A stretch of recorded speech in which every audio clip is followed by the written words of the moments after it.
Okay, great. So I take it. I can start. Yes, go for it. Okay. Hi everyone. I hope you all are well. So yeah, this paper that I'm about to discuss, we published it in March of this year. So yeah, it's part of our laboratory, the Mitochondrial Research Laboratory, and focus area for human metabolomics at the Northwest University. So yeah, the authors is myself, and then Dr. Karen Terberg and Prof. Ruan Low. Um, which is my supervisor. So yeah, the title of the article is "A ketogenic diet alters mTOR activity, systemic metabolism, and potentially prevents collagen degradation associated with chronic alcohol consumption in mice." So yeah, this article we published it in the Journal of Metabolomics.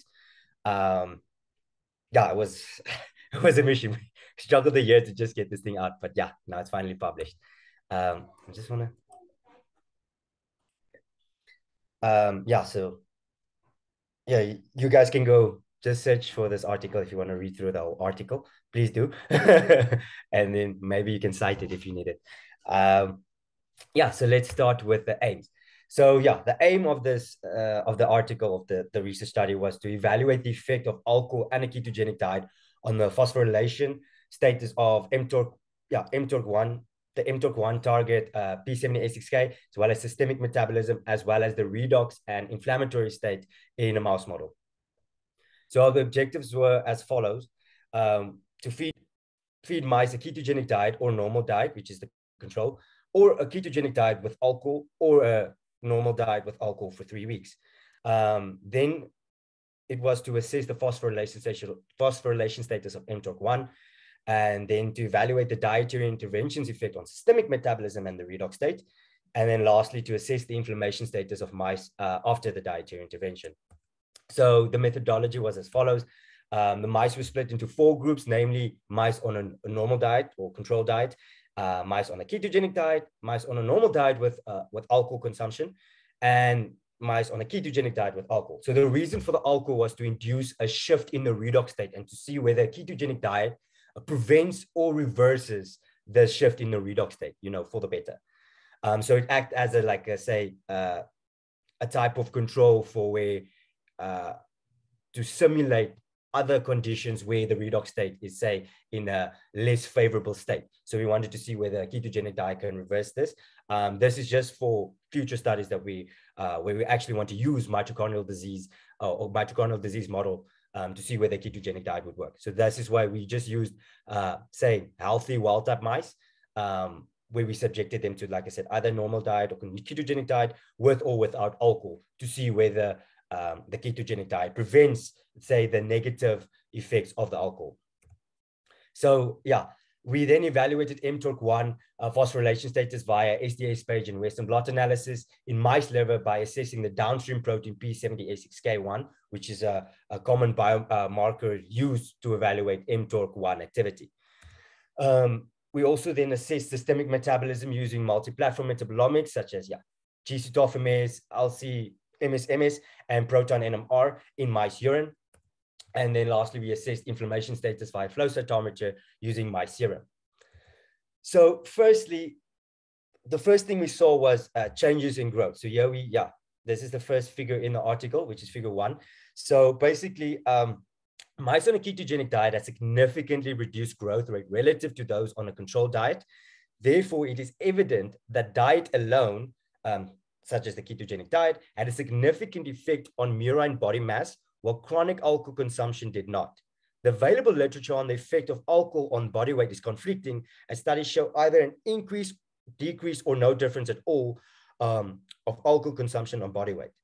On the contrary, several studies have confirmed that a ketogenic diet reduces body weight gain, possibly due to mTOR inhibition. And as we can see here, the mice that were put on a ketogenic diet had significantly lower weight compared to those on the control diet with or without alcohol. So the alcohol did not have had a significant effect on the growth rates, but the diet did, which is the ketogenic diet in this case. Secondly, we evaluated mTOR activity. And here we can see A, which is a representative Western blot image, and B, which is the quantitative summary of the PA6K1 and beta actin following separation by SDS stage. So we saw that liver PA6K1 levels were significantly diminished in the ketogenic diet and ketogenic diet plus alcohol groups compared to the mice on a control diet or normal diet. Hence, we confirm that a ketogenic diet significantly inhibits mTOR pathway activity in mice, an observation supported by previous research. Chronic alcohol consumption alone, however, did not significantly alter murine S6K1 phosphorylation status, with PA6K1 levels only trending a bit lower. Additionally, no significant difference was observed between the ketogenic diet plus alcohol group and the ketogenic diet group. In addition, no significant interaction was observed between diet and alcohol for mTOR activity. As such, it does not seem that chronic alcohol consumption alone or alcohol consumed along with the ketogenic diet has a significant impact on mTOR activity. Then when we did metabolomics, we saw various metabolic alterations between the various groups. So at point A, we've got a PCA score plot or principal component analysis illustrating the natural separation of all significantly altered metabolites when the groups were compared. At B, we see a heat map of main metabolites altered in different groups following the dietary intervention. So we did a NOVA with a postdoc Tukey's test to identify numerous metabolites significantly differing among the 4 dietary intervention groups. Multivariate PCA and heat maps of this discriminating metabolites reveal the distinctive metabolic separation between animal groups on a ketogenic diet and those on a control diet. However, chronic alcohol consumption could only partially separate animal groups on the same diet, indicating that diet had a greater impact on metabolism than alcohol consumption. When comparing the urinary metabolism of the different dietary intervention groups to controls, significant alterations were observed in amino acid and TCA cycle metabolisms. Subsequent pathway analysis revealed that the most significantly altered urinary metabolites were involved in amino acid metabolism, such as the branch chain amino acid pathway, as well as the 1-carbon metabolism pathway. And lastly, the TCA cycle, or tricarboxylic acid cycle. So just breaking that down further. So for the amino acid metabolism, I just want to, these are bar graphs that depict the Cohen's d values or effect size for each metabolite when relative abundance between the different mouse groups were compared to the control group.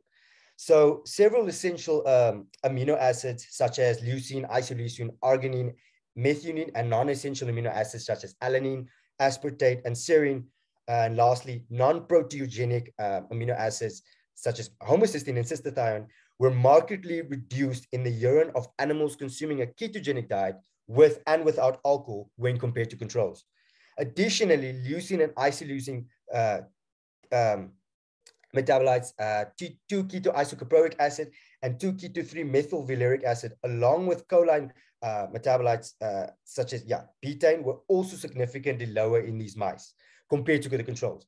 Contrastingly, animals chronically consuming alcohol while on a normal diet excreted markedly higher levels of essential amino acids such as leucine, isoleucine, arginine, and methionine, along with prolines, post-translational product 4-hydroxyproline. The latter, which serves as a biomarker for bone reabsorption and used to detect osteoporosis. I will show that in the next slide. Overall, a ketogenic diet had a more dramatically altered amino acid metabolism than alcohol consumption. When the amino acid metabolites were evaluated for an interactive effect between diet and alcohol, only a few metabolites were observed to have an interaction, namely taurine, which is conditionally essential, cysteine, non-essential, and then 4-hydroxyproline. Mice fed a ketogenic diet, both the ketogenic diet group and the ketogenic diet with alcohol consumption excreted significantly lower levels of several amino acids, including the essential amino acids, leucine, isoleucine, arginine, and methionine, along with several other amino acids that form part of the 1-carbon metabolism, such as homocysteine, serine, cystathione, and betaine. This reduction in amino acid levels could in part reflect decreased protein intake, since a ketogenic diet is inherently low in protein compared to that of the normal diet. However, it was recently shown that a ketogenic diet with at least 5% calories derived from protein does not induce protein restriction response. We therefore postulate that the marked reduction observed in mouse urinary 1-carbon metabolites while on a ketogenic diet reflect a perturbation of this pathway. This inhibitory effect of 1-carbon metabolism has been ascribed to the reduced mTOR signaling associated with a ketogenic diet, as observed in previous studies, and as we've seen also within our study. So going on to 4-hydroxyproline, which was one of the significant metabolites that were affected during this intervention. So yeah, here we got box plots that depict the relative 4-hydroxyproline intensity for the dietary groups on a normal diet without and with alcohol intake, and on a ketogenic diet, with alcohol intake. Bar graphs also show the relative intensities for 4-hydroxyproline when the interaction of the diet and alcohol was compared, as seen in B. So what we basically saw is that animals chronically consuming alcohol while on a controlled diet or normal diet excreted markedly higher levels of 4-hydroxyproline. Interestingly, 4-hydroxyproline levels were unaltered in mice consuming alcohol while on a ketogenic diet. So this was a significant finding, which we saw that a ketogenic diet prevented excretion of 4-hydroxyproline compared to mice that were on a controlled diet but consuming alcohol. Okay, so to continue, for the TCI cycle metabolism, we saw the following. Here we got bar graphs also depicting the Cohen's D values or effect size for the significant metabolites that were altered when the relative abundance between the different mice groups were compared to the control diet. So we saw that TCA cycle intermediates such as malic acid, fumaric acid, succinic acid, alpha-ketoglutarate acid, and citric acid were significantly decreased in the ketogenic diet group, as well as the ketogenic diet plus alcohol groups compared to controls. It was also noted that for the ketogenic diet plus alcohol group, alpha-ketoglutarate acid and citric acid showed the greatest practical significance when the effect size was assessed compared to the controls. Other studies using a ketogenic diet have made similar observations and linked this decrease in TCA cycle intermediates to the inhibitory effect of a ketogenic diet on mTOR activity. This corresponds to the mTOR inhibition we observed in mice on a ketogenic diet via Western blotting, as shown earlier. Additionally, chronic alcohol consumption did, however, seem to exacerbate citric acid and alpha-ketoglutarate acid, as well as succinic acid depletion in mice on a ketogenic diet. In accord, previous studies have also shown that chronic alcohol consumption can lead to decreased levels of TCA cycle intermediates. Hence, it is evident that the metabolism of TCA cycle is significantly altered by a ketogenic diet and altered to an even greater extent when alcohol is consumed in conjunction, which ultimately results in alterations of energy metabolism and the redox state. To continue, we evaluated the redox state by using metabolic indicators of NADH-NAD ratio. Sometimes it's also expressed as NAD-NADH. So we saw that, so here's also bar graph just depicting the Cohen's D value effect size of the alterations of the metabolic indicators of the NADH-NAD ratio when the different dietary groups were compared to controls. So metabolic indicators that are usually used include alanine, leucine, isoleucine in relation to glutamate. As you can see here, everyone was compared relatively to glutamate. Seeing that a decreased NAD-NADH ratio or increased NADH to NAD ratio drives the formation of amino acids from glutamic acid, such as, which means an increase in amino acid production from glutamic acid is correlated to an increased NADH levels. The ratio of various amino acids relative to glutamic acids were assessed. The ratios of alanine, isoleucine, and leucine relative to glutamic acid were significantly decreased in the group consuming a ketogenic diet solely.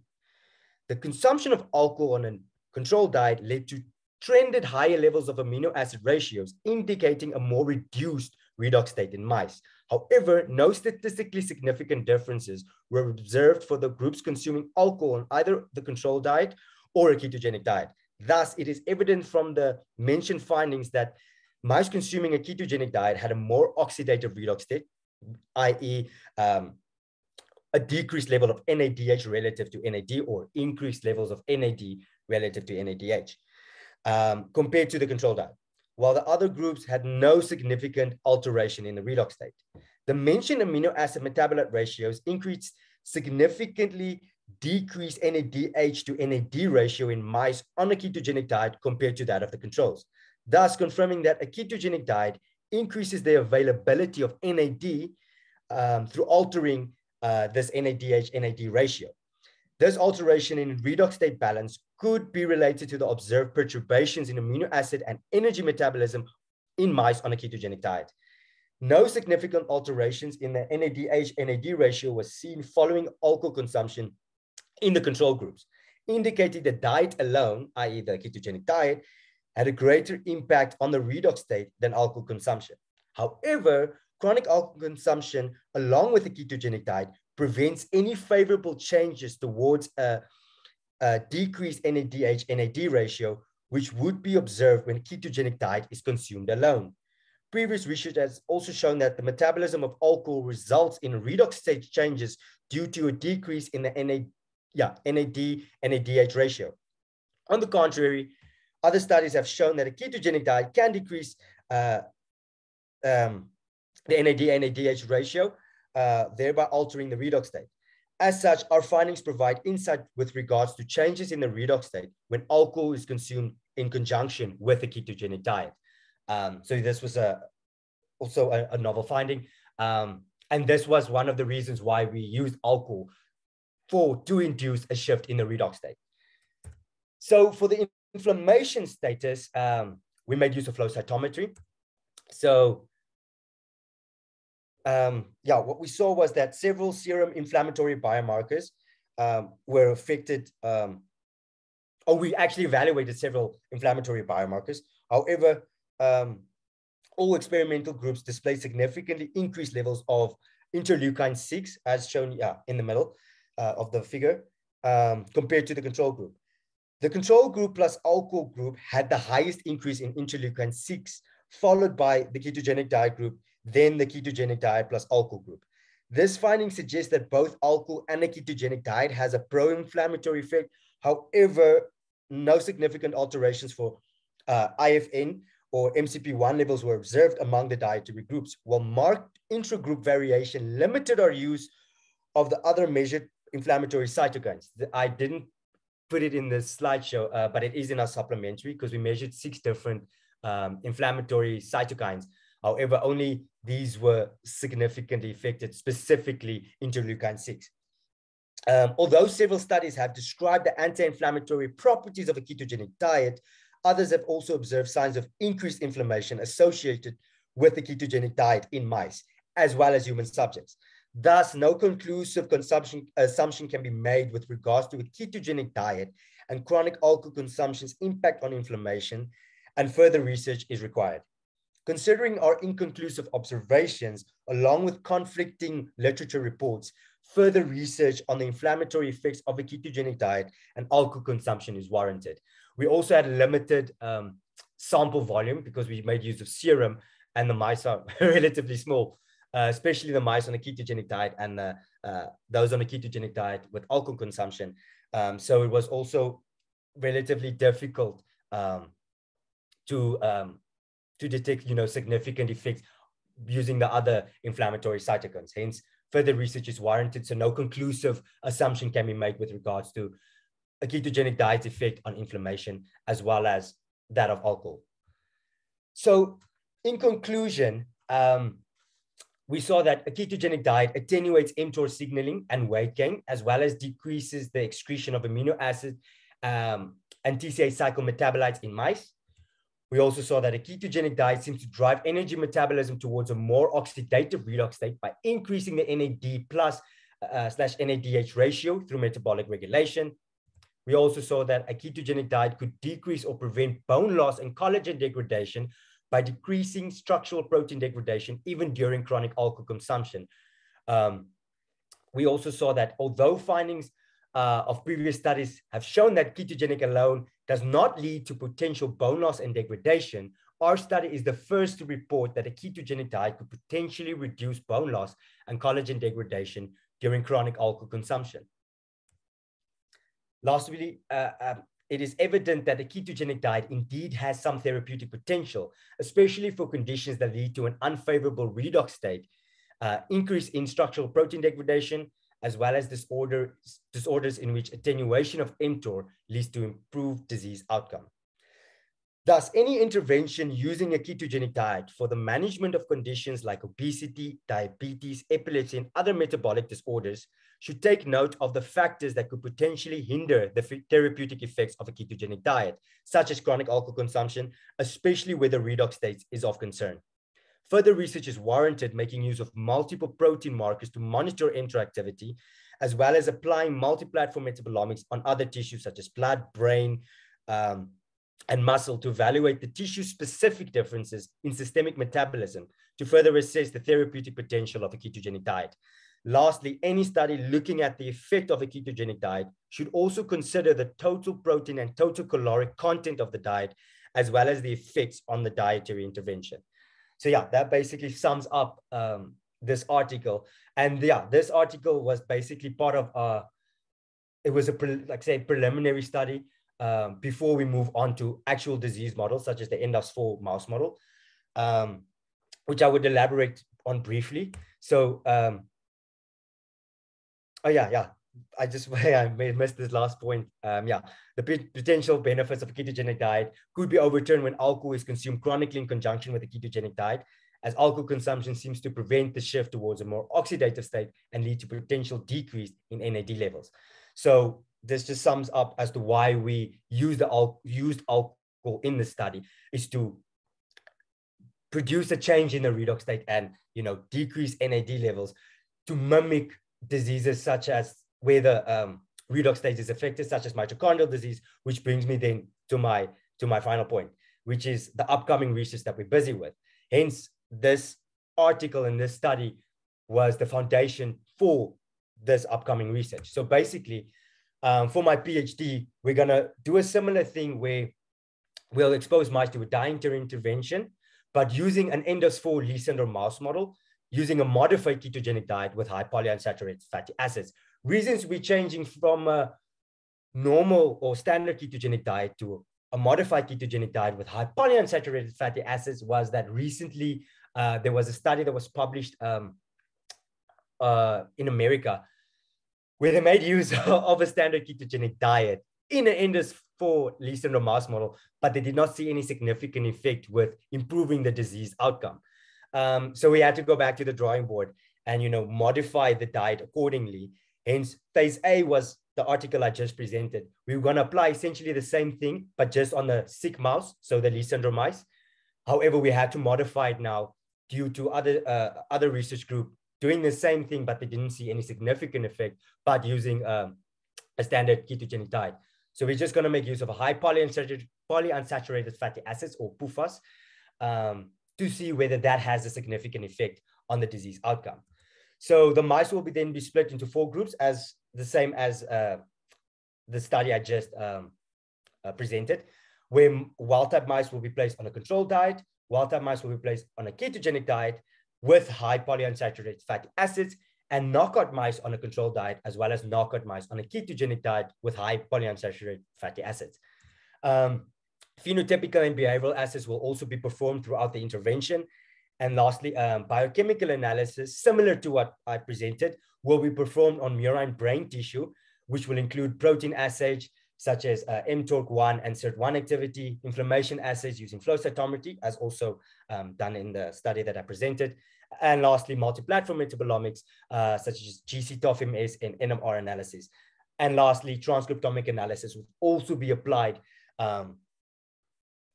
in the upcoming research. So this was basically, the article I just presented was basically just a stepping stone towards applying a dietary intervention in an Ndufs4 Leigh Syndrome mouse model. We just wanted to get the basic or cover the basic foundations, is to see what the effect of a ketogenic diet when the redox state is altered. That's why we used alcohol in the study. But the upcoming research will obviously not make use of alcohol, because we have Leigh syndrome mice already have an altered redox state. So yeah, that was basically just as a sort of, say, negative control in some sense to mimic, say, conditions where the redox state is hampered or altered. Yeah, that's basically my presentation. The room is open for any questions. Thank you so much, Luciano. So as in all the journal clubs, I asked the presenter to just provide their email address. Okay, should I put it in the chat? I think that will be the easiest. Yes, so you can put it in the chat. And anyone who has questions, you can either put a question in the chat box or you can raise your hand and ask directly. So while we wait for that, I have a question for you, Luciano. Yes. You mentioned why you're changing the ketogenic diet because the American group used the ketogenic diet but didn't find any difference. But why specifically high PUFAs? Why are you focusing on high PUFAs? What's the aim there? Okay, so the PUFAs we're using obviously is then high in omega-3 fatty acids specifically. Reason for this is that PUFA, specifically omega-3s, have been shown to also inhibit mTOR activity, as well as obviously reduce the inflammation status. So yeah, this is one of the reasons, because the standard ketogenic diet that was used by the American group was relatively high in saturated fatty acids and relatively low in polyunsaturated fatty acids, especially omega-3s. So the reason why we're modifying it is to still still keep to the foundations of a ketogenic diet, but play around with the fatty acids to see whether we can inhibit mTOR, because in the American study, they did not inhibit mTOR using the ketogenic diet. But so we're hopeful that a modified ketogenic diet with high PUFAs, especially omega-3s, will inhibit mTOR. But we're confident, obviously, that it will decrease the inflammatory status of the Leigh syndrome mice, because the literature consistently shows that high PUFAs, especially omega-3s, has an anti-inflammatory profile, and it's also been used in neurodegenerative diseases and currently, being studied for therapeutic use in neurodegenerative diseases. So that's the main reason why we're altering the ketogenic diet. Okay, there's a question in the chat. I think you'll like. Have you considered coupling ketogenic diet with fasting? Yes, like initially before even this article that was published, I wanted to do apply fasting in the Leigh syndrome mice. However, my supervisor disagreed on that approach. Reason being, the Ndufs4 Leigh syndrome mice model are very fragile, and my supervisor also suggested that he does not think that will be a great idea because ethics might not approve it. So that was the initial approach. I wanted to do, instead of a ketogenic diet, just do fasting in general. However, ethics would have not approved it. And because the Ndufs4 Leigh syndrome mice are such a fragile state, fasting could be detrimental for the disease profile. So yeah, that's the reason why we're not doing fasting, and hence why we're using a ketogenic diet, because a ketogenic diet is a fast mimicking diet. So it works on a lot of similar mechanisms such as mTOR activity, hence why we're greatly focusing on that as well. And now we're also going to look at SERT1 activity, because fasting also affects that, but we have to approach it in such a way where we can touch on mechanism that will be affected by fasting as well, but without compromising, the Ndufs4 mouse. Like I said, they are in a fragile state. So, like I said, to get ethics approval for that specific to do fasting was a bit of a conundrum. So, but that was the initial, idea. I see, Jeffrey, your hand is up. You have a question for the speaker? Yes, I have a number of questions. I don't know how many questions I can ask. Just a couple of things. The criticism of a ketogenic diet has been is that you're introducing too much nitrogen into the system. So you measured glutamine, glutamic acid, but you didn't measure glutamine. Okay, glutamine is the primary nitrogen donor for amino acids. Your branched chain amino acids are an indication that you've got a starvation condition. So basically, if you have a look anywhere, I mean, somebody that's anorexic, their branched chain amino acids will be raised. And so you just need to be aware of that. That'll be very interesting in your new study if you can measure some measure of renal function, something like cystatin C or something like that. It'll be very interesting to add that in, because that's why the ketogenic diets have been criticized. The other thing is, you showed the arginine was lower. Now, arginine is absolutely essential in cross-linking collagen, and your 4-hydroxyproline is a measure of collagen turnover. Yes. So I wasn't quite sure I agreed with your conclusion there. Could you comment on that? Yeah, no, 100%. No, I agree. Hence why we may potentially prevent collagen degradation. It's we also brought it into our limitation for the study at the end of the article, that to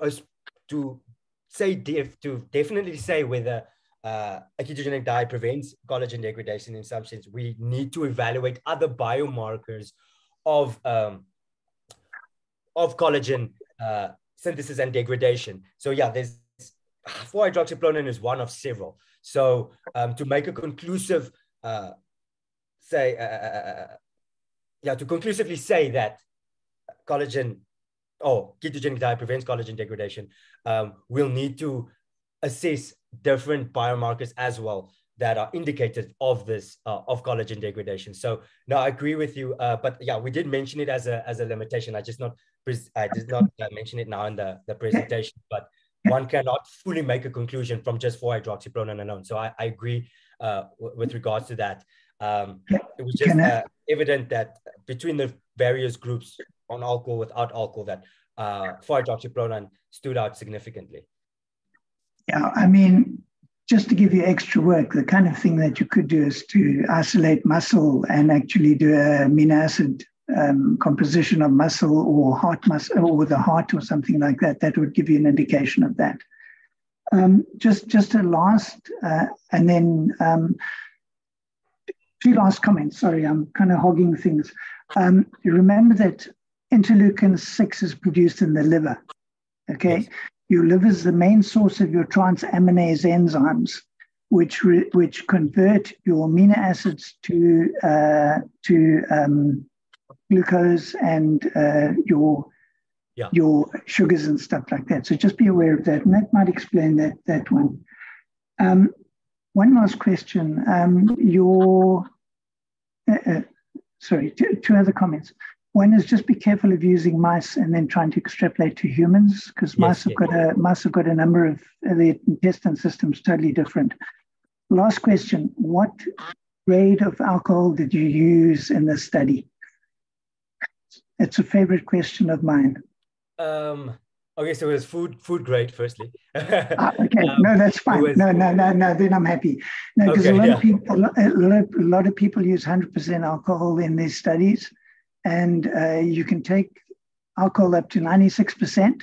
The moment you take it from 96 to 100, you're having to extract it into benzenes and such like. Yeah. So, but you know that. Okay, thank you. Correct. We also, we used pure food grade alcohol, but we diluted it to, we started with 5% and then we increased it to 10% was the maximum, just to mimic, what you find in your liquor store. No problem. Answered. It was a really interesting study there. Congratulations. Yeah, thank you. Now at least when we were en route for publishing this article, we got a lot of obviously comments on the limitations, but now for the upcoming study, we're going to cover a lot of, these limitations, such as the, matching protein content, caloric content as well, you know, just to sidestep the previous limitations we had for the study. So yeah, thank you for the comments. Like we'll take that into consideration. I also see there's another question in the chat. Apart from pro-inflammatory cytokines, interleukin-6 and MCP, were you also consider perhaps including interleukin-10, which is more anti-inflammatory? Yeah, if you look at the supplementary of the article, I didn't put that images in. I actually regret that I didn't put the image in. We actually evaluated 6 different cytokines, inflammatory and pro-inflammatory and anti-inflammatory cytokines. And interleukin-10 was one of them. It was not significantly affected. The thing is, the biggest issue with the inflammatory, when we measured the inflammatory status, was that there was a great variation within each of the groups. So just the control group alone had a lot of variation. And we thought, like, obviously my supervisor, you know, you first points the finger to the to the student. But then what we saw was there was something wrong with the machine. So we just made use of, you know, significant data that we could, you know, that was, you know, that let's say after the cleanup and everything, that were like, say, significant, that were the only ones we reported on. So we did measure interleukin-10. So for the upcoming study as well, we're going to measure interleukin-10 again. So it will be 6 different inflammatory cytokines. This time we'll just make sure that the machine is working properly. Hence, we'll take a sample, like say a serum sample, evaluated whether the machine, you know, is repeatable and that there's no variation within each of the groups. So then we can, you know, accurately assess on the, you know, the effect of the dietary intervention on the inflammatory status. So yeah, no, definitely that is included in the kit that we're using. It's just like I said, that there was a bunch of issues with the machine, the limited sample volume, but going forward, we'll make sure that that will not be a problem for the upcoming study. Any other questions? Those are great questions and great comments. So something to definitely make note of, Luciano. Yes, no, I've made my notes here. Thank you very much for the comments. So the speaker has put his email into the chat there, and this will be put on the YouTube channel as well. So if anyone has questions following this or any considerations that you want to discuss with the speaker, I encourage communications with the speakers. And I'm sure Luciano will appreciate any comments or questions or anything to do with his work, because I know he is very passionate about his work. So please do contact him. And yeah, I don't think there's any other questions.